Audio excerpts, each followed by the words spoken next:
Sekarang ni tuan-tuan saya nak cerita tentang Facebook. Okey? Facebook. Facebook ni apa benda tuan-tuan? Ramai orang ingat beriklan di Facebook nak dapatkan sale.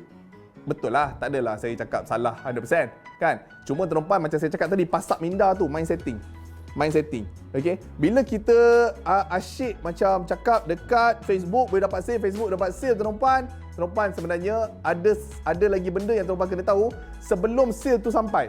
Apa dia tuan-tuan? Iaitu data dan juga trafik tuan-tuan. Ini yang saya cerita tadi. Okey?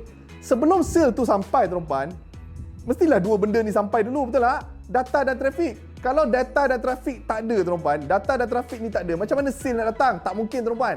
Tuan-tuan, kalau tuan-tuan pergi kedai, pergi mall tuan-tuan, kan? Tuan-tuan tengok, tuan-tuan rasa kalau tuan-tuan nak buka kios dekat mall, nak buka dekat mall yang ramai orang ataupun yang tak ramai orang tuan-tuan? Of course akan ramai orang. Sebab apa? Dekat ramai orang tu ada banyak data, ada banyak trafik. Betul tak? Bila ada banyak data, banyak trafik, adalah possibility untuk dapat banyak sales.